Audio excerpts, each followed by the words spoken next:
Nice and fucking loud for Nikki, badass motherfucking Sixx.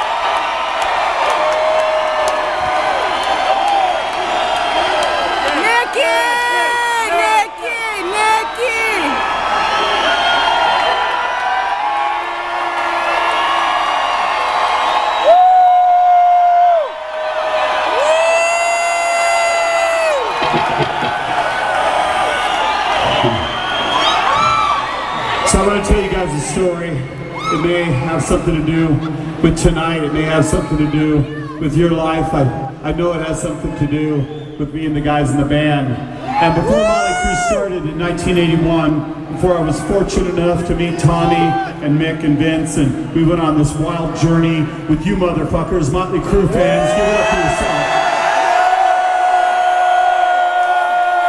If I roll back in time, I have this memory. I was about 10 or 11 years old, and I lived in a city called Jerome, Idaho. It was population 4,000 people, and I lived in a trailer with my grandmother and my grandfather. My parents were divorced, and they really took care of me. And when I'm talking about being poor, we had no money. We had hardly any money for food or for anything. My grandfather used to drive every day in a pickup truck to another city to work at a gas station, and he made minimum wage. He barely made any money, and he would come home every night. And all I remember is not that we were poor. I don't give a fuck about that. What I remember is he would put his keys to that pickup truck on a table. He would put some change, and he would put a pocket knife. And I would see that pocket knife every single night. And one night I decided I'm gonna have that, and I took it. And I got in trouble. And the next day he came home from work, and I took it. And this was actually a whole summer. So for over a month and a half, I took that knife and I got in trouble. And then the first day of school, I went to school, I came home, and when he came home from work, he handed me my own pocket knife. And I will never forget that moment. And since then, I have always carried a knife like this knife, or some version of a knife, in my boot or my jacket. And it represents something to me. A knife is forged in steel. And to me, it's like I think about that moment, and I think that if you want something out there, if you want it bad enough, I don't care if somebody tells you you're not good enough looking, or you're not talented enough, or that your dream is not big enough, whatever it is you want to do in your life, or whoever you want to be with, this knife right here represents. You keep doing it, and you keep doing it over and over, and you make that shit happen. Am I right? I think I'm right.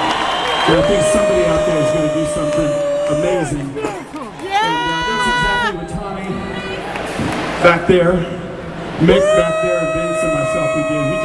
We just kept doing it over and over and over, even when we were told no. But there would be no Motley Crue without you guys right here. You have to promise me something.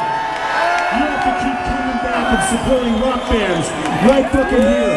Every fucking time they come to town. You make a promise?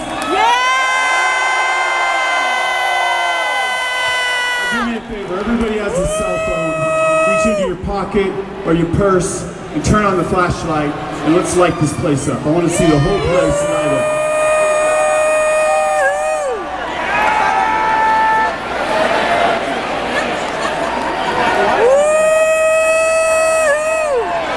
Now someday, maybe tomorrow, maybe next week, maybe a month, a year, 10 years from now, somebody's going to be with you.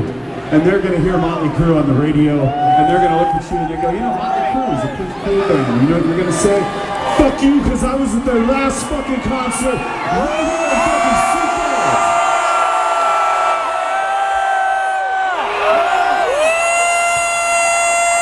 Sixx. This is anarchy in the UK.